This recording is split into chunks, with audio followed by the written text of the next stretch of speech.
প্রিয়জনের সঙ্গে ঈদ উদযাপনে ঢাকা ছাড়ছে মানুষ। সড়কে যানবাহনের চাপ থাকলেও নেই ভোগান্তি। স্বস্তির যাত্রায় খুশি ঘরমুখ মানুষ। চেকিং এর বিষয়টা আগের চাইতে অনেক ভালো হয়েছে, এটা আমাদের যাত্রীদের জন্য ভালো হয়েছে। আমাদের আসলে বাড়িতে যাওয়া মানে ঈদ মানে বাড়িতে যাওয়া, সব দিকে চেঞ্জ দেখছি। সামনের দিক দিয়ে নিরাপত্তার পলয়টা একটু ভালো। সংস্কার হলে বাংলাদেশে আসবে মৌলিক পরিবর্তন। বোয়াও সম্মেলনে ডক্টর ইউনূস। রোহিঙ্গা প্রত্যাবাসনে এশিয়া নেতাদের এগিয়ে আসার আহ্বান। এশওয়াককে ঢাকা দক্ষিণ সিটির মেয়র ঘোষণা। আদালতের তাপসকে নির্বাচিত ঘোষণা করে ফল বাতিল। দলের সঙ্গে পরামর্শ করে শপথের সিদ্ধান্ত। আমি মেয়র হতে পারবো বা আমি মেয়র পদে শপথ গ্রহণ করব কিনা সেটা সম্পূর্ণ দলীয় বিষয়। এবং পবিত্র লাইলাতুল কদর আজ রাতে ইবাদত বন্দিগিতে মশগুল থাকবেন ধর্মপ্রাণ মুসলমানরা। হাজার বছরের শ্রেষ্ঠ রজনীতে চাইবেন ক্ষমা ও সমৃদ্ধি।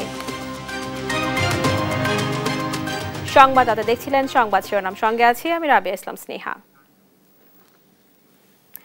এই যাত্রার চতুর্থ দিনে নারীর টানে ছুটছে ঘরমুখ মানুষ। সড়ক ও রেলপথে কিছুটা চাপ বাড়লেও এখনও নেই তেমন কোনো ভোগান্তি। নির্বিঘ্নেই ঢাকা ছাড়ছে মানুষ। এই যাত্রা নির্বিঘ্ন করতে সর্বোচ্চ সতর্ক অবস্থানে রয়েছে আইন শৃঙ্খলা রক্ষাকারী বাহিনী।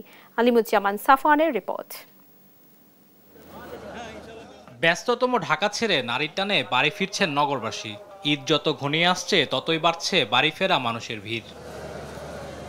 তবে এবছর এখনো চোখে পড়েনি সেই চিরচেনা উপচে পড়া ভিড়। তাই তো স্বস্তির নিঃশ্বাস যাত্রীদের চোখে মুখে। সব দিকে চেঞ্জ দেখছি। সামনের দিক দিয়ে নিরাপত্তার পলয়টা একটু ভালো, মানে মোটামুটি যাতায়াত দিক দিয়ে সুবিধা হচ্ছে। বাচ্চাদেরকে নিয়ে একটু যেন শান্তিভাবে যেতে পারি, আত্মীয় স্বজনের সাথে ঈদ করতে পারি, এই জন্য আর কি ট্রেনের মানে জার্নিটা মানে সেফ মনে করছে আর কি। ঈদ মানে বাড়িতে যাওয়া, সবাই খুব খুশি। বাচ্চারা এক্সাইটেড থাকে, কবে বাড়িতে যাবে, কয়দিন থাকবে, ওরা খুব খুশি হয় বাড়িতে গেলে। আমি দাদু বাড়ি কিশোরগঞ্জ যাচ্ছি, আমার ঈদ করতে এখানেই ভালো লাগে। ভোগান্তি কমাতে টিকিট ছাড়া এবার প্ল্যাটফর্মে যেতে দেওয়া হচ্ছে না যাত্রীদের। বাড়তি চাপের কথা চিন্তা করে চালু হচ্ছে 5 জোড়া ঈদ স্পেশাল ট্রেন। এছাড়া ট্রেনগুলোতে যুক্ত হয়েছে বাড়তি 44টি কোচ। এবারে এই জাতি সাধারণের মোটামুটি কোনো রকম মানে স্বাচ্ছন্দ্য ভ্রমণের ক্ষেত্রে কোনো রকমের অসুবিধা বা কোনো রকমের বিঘ্ন করতেছে না, সেটা আপনারা দেখতেছেন। এখন সুন্দরভাবে ওনারা স্বাচ্ছন্দ্যে এবং নিরাপদে ভ্রমণ করতে পারতেছেন। রেলপথের মতো সড়ক পথেও যাত্রীর চাপ বাড়লেও দৃশ্যমান কোনো ভিড় নেই। কাউন্টারগুলোতে অলস সময় কাটাচ্ছেন কর্মীরা। এখন অনুযায়ী যে আশা ছিল এখন ওই চাপ নাই। এখন বিকালে 3টার পরে বোঝা যাবে কিরকম চাপ হবে। আমাদের গত 2 দিন পরশু থেকে বরিশালের যাত্রী অ্যাভেলেবেল চলতেছে। চট্টগ্রাম, সিলেট বিভিন্ন রোড এগুলোতে যাত্রী নাই। ট্রেনে যাইতেছে, যাইতেছে, খুব কম যাইতেছে, ট্রেনে মনে বেশি যাইতেছে। এদিকে ঈদ যাত্রা নির্বিঘ্ন করতে 3 স্তরে নিরাপত্তা নিশ্চিত করেছে র্যাব। যখনই আমাদের ঢাকা শহর খালি হয়ে যাবে তখন আবাসিক এলাকা যেগুলো আছে তখন আমাদের টহল এবং গোয়েন্দা নজরদারিতে আমরা সেসব এলাকায় বেশি নজর দিব আর কি। বৃহস্পতিবার কমলাপুর রেল স্টেশনে টিকিট কালোবাজারি চক্রের 6 সদস্যকে গ্রেফতার করেছে র্যাব। আলিমুজ্জামান সাফওয়ান, দেশ টিভি, ঢাকা। এই যাত্রায় দক্ষিণ পশ্চিমাঞ্চলের 21 জেলার প্রবেশদ্বার পাটুরিয়া, দৌলতদিয়া ও আরিচা কাজিরহাট নৌ রুটে বেড়েছে যাত্রী ও যানবাহনের চাপ। তবে বড় ধরনের ভোগান্তির খবর মেলেনি। এদিকে টাঙ্গাইল ও গাজীপুর মহাসড়কে যান চলাচল স্বাভাবিক থাকলেও পরে চাপ বাড়তে পারে বলে জানিয়েছে প্রশাসন। অঙ্কন চৌধুরীর রিপোর্ট। প্রিয়জনদের সঙ্গে ঈদ উদযাপনে ঘরমুখ মানুষের স্রোত বাড়ছে। এবার নৌপথে নেই কোনো দুর্ভোগ। পাটুরিয়া দৌলতদিয়া রুটে 17টি ফেরি এবং আরিচা কাজিরহাট রুটে 6টি ফেরিতে যানবাহন পারাপার হচ্ছে। যাত্রী পারাপারে রয়েছে 35টি লঞ্চ। ঘাট কর্তৃপক্ষ জানিয়েছেন সমন্বিত ব্যবস্থাপনার কারণে যাত্রীরা নির্বিঘ্নে নদী পার হতে পারছেন। সাভার, টাঙ্গাইল, গাজীপুর মহাসড়কেও যান চলাচল স্বাভাবিক রয়েছে। টাঙ্গাইল মহাসড়কে যানবাহন বাড়লেও এখন পর্যন্ত কোথাও যানজট সৃষ্টি হয়নি। যমুনা সেতু কর্তৃপক্ষ জানিয়েছেন গেল 24 ঘন্টায় 33,766টি পরিবহনে টোল আদায় হয়েছে 2,78,99,900 টাকা। সামনে আরও চাপ বাড়বে বলে আশঙ্কা করছেন তারা। গাজীপুর মহাসড়কের অবস্থাও স্বাভাবিক রয়েছে। ঢাকা ময়মনসিংহ, ঢাকা টাঙ্গাইল মহাসড়কের ঘরমুখী মানুষের চাপ থাকলেও নেই যানজট। সাভার ও চন্দ্রামোড় এলাকায় ভিড় থাকলেও পুলিশের তৎপরতায় পরিস্থিতি নিয়ন্ত্রণে রয়েছে। সার্বিক নিরাপত্তা নিশ্চিতে জেলা ও হাইওয়ে পুলিশের পাশাপাশি স্বেচ্ছাসেবীরাও কাজ করছেন। যাত্রী ও যানবাহনের বাড়তি চাপ সামলাতে প্রস্তুত তারা। অঙ্কন চৌধুরী, দেশ টিভি। দর্শক, এই যাত্রার খবর জানাতে সিরাজগঞ্জ থেকে সরাসরি যোগ দিচ্ছেন সহকর্মী শুভ কুমার ঘোষ। শুভ, আপনি নিশ্চয় আমাকে শুনতে পাচ্ছেন। শুভ, মহাসড়কে সিরাজগঞ্জ অংশে এই যাত্রার কোনো ভোগান্তি রয়েছে কিনা আমাদেরকে জানাবেন। স্নেহা, সিরাজগঞ্জের মহাসড়কে কিন্তু এইবারে ঈদ যাত্রায় কোনো প্রকার ভোগান্তি নেই। এখন পর্যন্ত যারা বাড়ি যাচ্ছেন তারা কিন্তু খুব স্বতঃস্ফূর্ত ভাবে ভোগান্তি মুক্ত, যানজট এবং কোনো প্রকার ধীরগতি মুক্ত মহাসড়কে কিন্তু যাত্রা করছেন। তারা বলছেন এইবারের মতো যাত্রায় এখন পর্যন্ত কোনো ঈদে কিন্তু হয়নি। আমরা এই মুহূর্তে আছি ঠিক উত্তরবঙ্গের প্রবেশদ্বার সিরাজগঞ্জের মহাসড়কে একদম যমুনা সেতু পশ্চিম গোল চত্বর এলাকায়। এখানে কিন্তু আমরা দেখেছি যে এমনিতেও এই বছরের মহাসড়ক 4 লেন উন্নীতকরণ হয়েছে, যার ফলে যানজট নেই। এরপরও আমরা কথা বলেছি কিন্তু জেলা পুলিশ এবং হাইওয়ে যে তাদের পক্ষ থেকে এবারে ঈদ যাত্রা একদম সুষ্ঠু এবং নিরাপদ এবং নিরবিচ্ছিন্ন করতে 644 জন পুলিশ সদস্য অতিরিক্ত মোতায়েন করা হয়েছে এই মহাসড়কে। পাশাপাশি হাইওয়ে পুলিশের পক্ষ থেকেও কিন্তু 150 জন সদস্য মোতায়েন করা হয়েছে। এর পাশাপাশি এই বছরে কিন্তু আমরা দেখছি যে বিবিএ যে আছে সেই বিবিএর পক্ষ থেকে কিন্তু যমুনা সেতু পূর্ব এবং পশ্চিম পাশে কিন্তু কিছু পেট্রোলিং গাড়ি রাখা হয়েছে। কোনো গাড়ি যদি দুর্ঘটনায় পড়ছে সেই গাড়িগুলো কিন্তু তারা দ্রুত সরিয়ে নিচ্ছেন। আমরা এই মুহূর্তে যেখানে আছি সেতু পশ্চিমে, আমরা একটু কথা বলার চেষ্টা করব। সেতু পশ্চিম থানার এখানে কিন্তু আছেন হুমায়ুন সাহেব। আমরা একটু কথা বলবো যে উত্তরবঙ্গের প্রবেশদ্বার এই সিরাজগঞ্জের মহাসড়ক, এই সিরাজগঞ্জ রয়েছে ঈদ যাত্রা এবং কেমন হচ্ছে ঈদ যাত্রাটা এবার? শুভ, আপনাকে ধন্যবাদ। দর্শক, আমরা সিরাজগঞ্জের ঈদ যাত্রার মহাসড়কের খবরাখবর শুনছিলাম। এদিকে ঈদ ঘিরে রাজধানীর বিপণী বিতানগুলোতে জমজমাট কেনাকাটা চলছে। বিস্তারিত জানাতে সরাসরি যোগ দিচ্ছেন সহকর্মী তারেক মাহমুদ সুজন। তারেক, আপনি নিশ্চয় আমাকে শুনতে পাচ্ছেন। তারেক, ঈদের এই শেষ সময়টাতে কেনাকাটা কেমন দেখছেন? বিপণী বিতানগুলোতে ভিড় কেমন? দাম নিয়ে ক্রেতাদের কোনো অভিযোগ রয়েছে কিনা?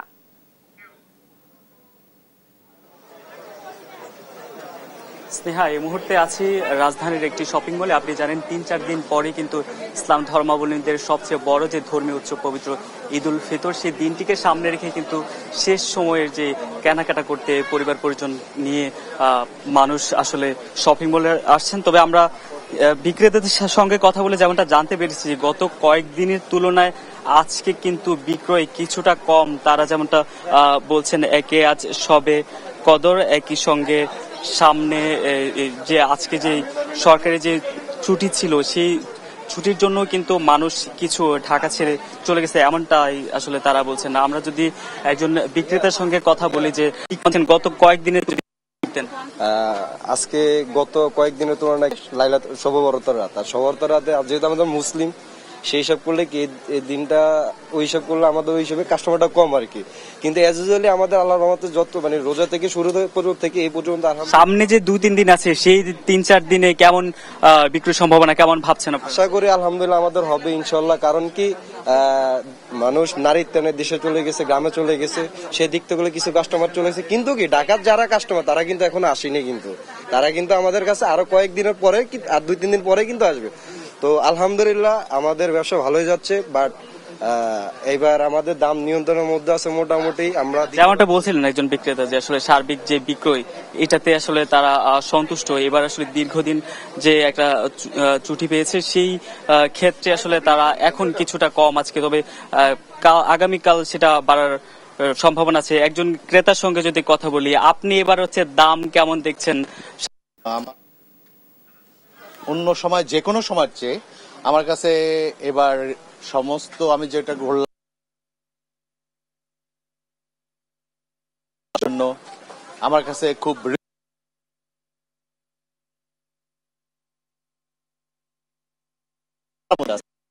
মনে কিনতে গেলে মনে হচ্ছে দম বেড়ে যাচ্ছে বা কষ্ট পাচ্ছে, কিন্তু আমার কাছে আমি নিজে কিনে বা এনাদের কাছে আমি ওনাদের ব্যবহার বা আলোচনা সবকিছু আমার কাছে খুব আমি প্লিজড। যেমনটা বলছিলেন একজন ক্রেতা যে গতবারের তুলনায় কিন্তু এইবারে সার্বিকভাবে দামের প্রতি তিনি সন্তুষ্টি প্রকাশ করেছেন এবং তিনি যেমনটা আশা করেছেন যে তার যে বাজেট ছিলেন সেই অনুযায়ী তিনি পরিবার এবং আত্মীয় স্বজন সবার জন্য সেই বাজেট অনুযায়ী তার সেই শপিং তিনি শেষ করতে পেরেছেন। তো এ ছিল রাজধানীর একটি শপিং মল থেকে আমার কাছে সর্বশেষ। স্নেহা। তারেক, আপনাকে ধন্যবাদ। দর্শক, শুনছিলাম ঈদের এই শেষ সময়ে রাজধানীতে ঈদের কেনাকাটার সর্বশেষ খবর। বাংলাদেশের মানুষ দুর্নীতির বিরুদ্ধে একতাবদ্ধ। প্রয়োজনীয় সংস্কার পরিকল্পনা বাস্তবায়ন হলে মানুষের আস্থা ফেরানো সম্ভব বলে জানিয়েছেন প্রধান উপদেষ্টা ডক্টর মোহাম্মদ ইউনূস। বৃহস্পতিবার চীনে বোয়াও সম্মেলনে দেওয়া বক্তৃতায় এই কথা বলেন তিনি। এ সময় রোহিঙ্গা প্রত্যাবাসনে সবার সহযোগিতা চান বাংলাদেশের সরকার প্রধান। হাসান মাহমুদের রিপোর্ট। চীন সফরের দ্বিতীয় দিনে বোয়া ফোরামের উদ্বোধনী অধিবেশনে বক্তৃতা রাখেন প্রধান উপদেষ্টা ডক্টর মোহাম্মদ ইউনূস। এতে অংশ নেন লাওসের প্রধানমন্ত্রী, চীনের স্টেট কাউন্সিলের উপপ্রধানমন্ত্রী সহ বিশ্বের বড় ব্যবসায়ী ও রাজনৈতিক নেতারা। এ সময় প্রধান উপদেষ্টা বলেন, জুলাই আগস্টে বাংলাদেশের মানুষের মধ্যে সংস্কারের আকাঙ্ক্ষা তৈরি হয়েছে। প্রস্তাবিত সংস্কার বাস্তবায়ন হলে দেশে মৌলিক পরিবর্তন আসবে বলেও জানান তিনি। Our youth and citizens demonstrated exceptional resolve and strength to redefine the future of Bangladesh. To restore public trust, we have initiated critical reforms. Independent commissions have been launched to reform the electoral system, judiciary, civil administration, law enforcement. এ সময় Asia Pacific অঞ্চলে জলবায়ু পরিবর্তনের বিরূপ প্রভাবে $65 billion ক্ষতিগ্রস্ত হচ্ছে উল্লেখ করেন তিনি। এ অবস্থায় জলবায়ু পরিবর্তনের বিরূপ প্রভাব মোকাবেলায় অর্থায়ন দাবি করেন প্রধান উপদেষ্টা। Climate vulnerable countries like Bangladesh are forced to divert resources towards disaster response, limiting investments in productive sectors. We need new, additional, accessible, non-ODA, non-debt creating grant-based climate finance. সম্মেলনে বাংলাদেশে অবস্থান করা মিয়ানমারের জোরপূর্বক বাস্তুচ্যুত রোহিঙ্গাদের নিজ দেশে ফেরাতে দক্ষিণ এশিয়ার নেতাদের সহায়তা চান doctor Yunus. We continue to bear significant social, economic and environmental costs. The UN Secretary General recently visited the camps in solidarity. While global efforts are drastically shrinking but continuing, Asian leaders must come together to ensure their safe and dignified repatriation to their home country, Myanmar. এশিয়ার বহুত্ববাদী সভ্যতা ও সংস্কৃতি আগামীতে সারা বিশ্বে প্রভাব বিস্তার করবে বলেও মন্তব্য করেন প্রধান উপদেষ্টা। Asia's civilizations have flourished by embracing diversity. এর আগে চীনের উপপ্রধানমন্ত্রী ডিং জুই জিয়াং ও চীনের এক্সিম ব্যাংকের চেয়ারম্যানের সঙ্গে বৈঠক করেন প্রধান উপদেষ্টা। 28 মার্চ চীনা প্রেসিডেন্ট শি জিনপিং এর সঙ্গে বৈঠকে বসবেন ডক্টর ইউনূস। এরপর 29 মার্চ পিকিং বিশ্ববিদ্যালয়ে বক্তৃতা দেবেন তিনি। হাসান মাহমুদ, দেশ টিভি, ঢাকা। মানুষের কল্যাণেই যে রাজনীতি ও সাংস্কৃতিক কর্মকাণ্ড, তা সাংস্কৃতিক ব্যক্তিত্বকেই তুলে ধরতে হবে বলে মন্তব্য করেছেন বিএনপি সিনিয়র যুগ্ম মহাসচিব রুহুল কবির রিজভী। বৃহস্পতিবার সন্ধ্যায় রাজধানীর মগবাজারে জাতীয়তাবাদী সামাজিক সাংস্কৃতিক সংস্থা জাসোস আয়োজিত ইফতার মাহফিল ও ঈদ উপহার বিতরণ অনুষ্ঠানে এ কথা বলেন তিনি। অনুষ্ঠানটির সভাপতিত্ব করেন বাংলাদেশের প্রখ্যাত গীতিকার ও সুরকার ইথুন বাবু। এ সময় আরও উপস্থিত ছিলেন আদালত কর্তৃক সদ্য ঘোষিত ঢাকা দক্ষিণ সিটি কর্পোরেশনের মেয়র ইঞ্জিনিয়ার ইশরাক হোসেন। মানুষের কল্যাণেই যে রাজনীতি এবং সাংস্কৃতিক কর্মকাণ্ড, এটাই সবথেকে বেশি তুলে ধরতে হবে সাংস্কৃতিক ব্যক্তিত্বদেরকে। তারই অংশ হিসেবে আজকে ইথুন বাবু এবং তার সহযোগীরা মিলে যে অনুষ্ঠানটি করছে, এটি অত্যন্ত প্রেরণাদায়ক, এটি অত্যন্ত আমাদের সবাইকে অনুপ্রেরণা জাগাবে। 2020 সালে অনুষ্ঠিত ঢাকা দক্ষিণ সিটি কর্পোরেশনের নির্বাচনের ফল বাতিল করে বিএনপি নেতা ইশরাক হোসেনকে মেয়র ঘোষণা করে রায় দিয়েছে আদালত।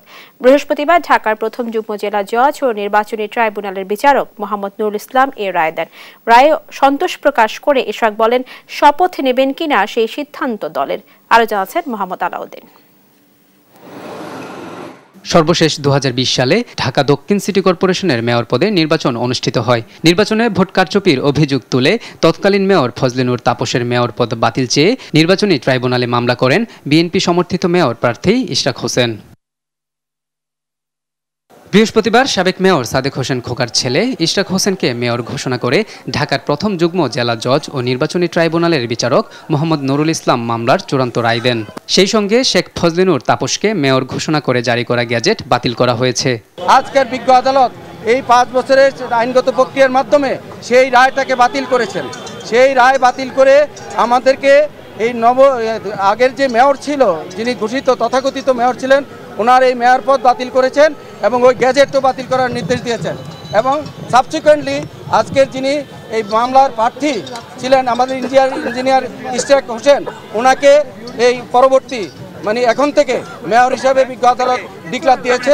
রায়ে সন্তুষ্টি প্রকাশ করে ইশতিয়াক হোসেন জানান, মেয়র হিসেবে শপথ নেবেন কিনা সেটি দলীয় সিদ্ধান্ত। যে আজকে ন্যায় বিচারের আমি পেয়েছি এবং বাংলাদেশে ন্যায় বিচার ফিরে আসুক, জনগণ একজন সাধারণ নাগরিক যাতে তার ন্যায় বিচারটি পায়, সেটির ধারাটা যে শুরু হচ্ছে বা শুরু হয়েছে।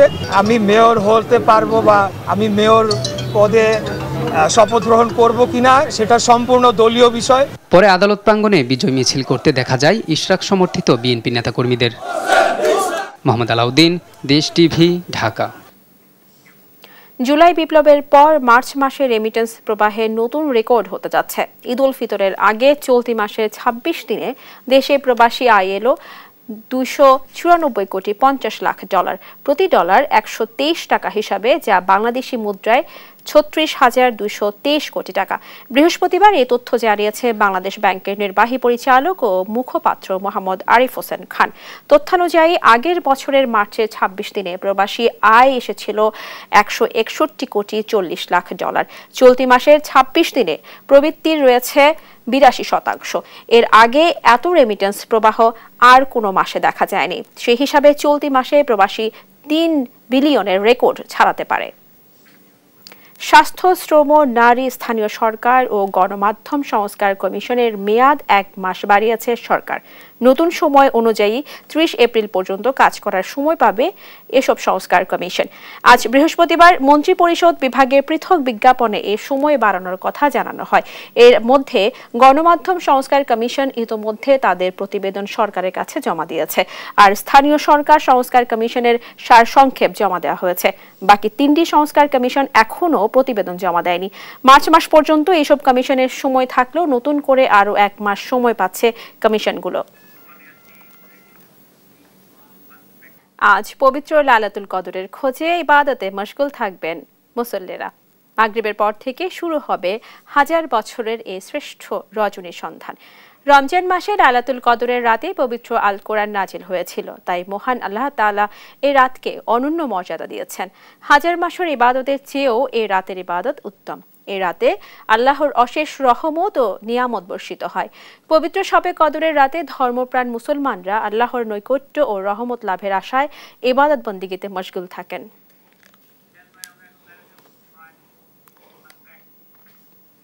ইবাদত বন্দিগিতে পালিত হচ্ছে পবিত্র শবে কদর। দর্শক, বিস্তারিত জানাতে বায়তুল মুকাররম থেকে সরাসরি যোগ দিচ্ছেন সহকর্মী কায়েস রাহাত। রাহাত, আপনি নিশ্চয়ই আমাকে শুনতে পাচ্ছেন। পবিত্র এই শবে কদরে ধর্মপ্রাণ মুসলমানদের মসজিদের সমাগম কেমন দেখছেন, কি বলছেন তারা, জানাবেন। ধন্যবাদ। আছি বায়তুল মুকাররম জাতীয় মসজিদ প্রাঙ্গণে। চলছে শবে কদরের যে ইবাদত সেটি, এবং আপনারা যেমনটি জানেন যে এই শবে কদরের রাত্রেই বা এই যে 27তম যে রাত রয়েছে রমজানের, এই রাত্রিতেই মূলত যে আমরা যে রমজানে যে তারাবিটি হয় সেই তারাবিটি শেষ যে অধ্যায় শেষ যে খতম সেটি হচ্ছে এখন দেয়া হচ্ছে। তো আপনারা দেখতেই পাচ্ছেন যে ধর্মপ্রাণ মুসল্লিরা বায়তুল মুকাররমে এসেছেন এবং মসজিদ পুরোপুরি ভরা রয়েছে। এই মুহূর্তে মসজিদ প্রাঙ্গণে সবাই এসেছেন তাদের ইবাদত বন্দেগী করার জন্য। তো ইসলামিক ধর্মের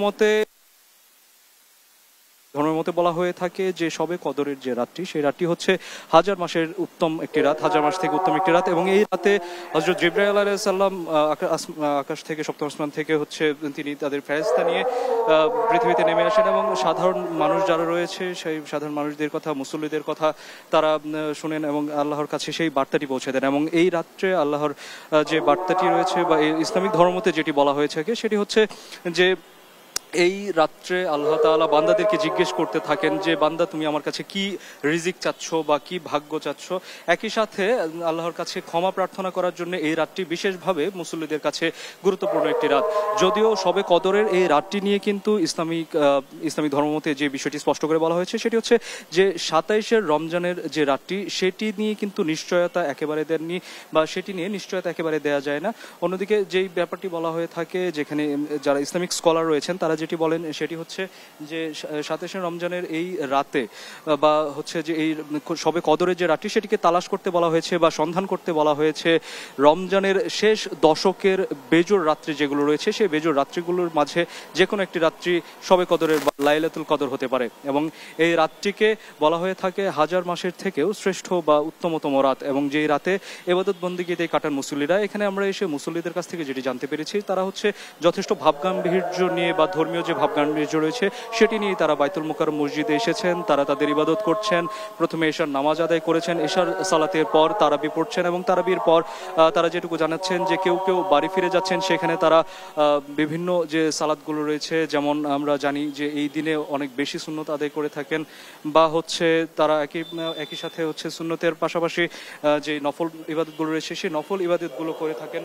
তো এই ব্যাপারগুলো নিয়ে বা এই যে সবে কদরের যে ভাবগাম্ভীর্য সেই ভাবগাম্ভীর্যের মাধ্যমেই কিন্তু আমরা দেখতে পেয়েছি এখানে এসে মুসল্লিরা এসেছেন এবং তারা তাদের যে ইবাদত তাদের যে প্রার্থনা সেটি মহান রব্বুল আলামিন আল্লাহর কাছে জানাচ্ছেন। তো বাইতুল মুকাররম থেকে এই ছিল আমার কাছে সর্বশেষ। রাহাত, আপনাকে ধন্যবাদ। রমনা থানা ছাত্রদল ও সিদ্ধেশ্বরী ডিগ্রি কলেজ ছাত্রদলের উদ্যোগে গরিব ও অসহায় মানুষদের মধ্যে খাদ্য সামগ্রী ও ঈদ উপহার বিতরণ করা হয়েছে। বৃহস্পতিবার বিকেলে রাজধানীর মালিবাগ ও মৌচাক এলাকায় দুস্থ ও অসহায় মানুষদের মধ্যে ঈদ সামগ্রী এবং ইফতার বিতরণ করেন তারা। রমনা থানা ছাত্রদল ও সিদ্ধেশ্বরী ডিগ্রি কলেজ ছাত্রদলের পক্ষ থেকে জানানো হয়, বিএনপির ভারপ্রাপ্ত চেয়ারপারসন তারেক রহমানের নির্দেশে তারা এই কর্মসূচির আয়োজন করেছেন। দেশ সংস্কারে 31 দফা প্রস্তাব বাস্তবায়ন ও অসহায় দরিদ্রদের পাশে থাকার অংশ হিসেবে তারা এই উপহার বিতরণ কর্মসূচি আয়োজন করেছেন বলেও জানান।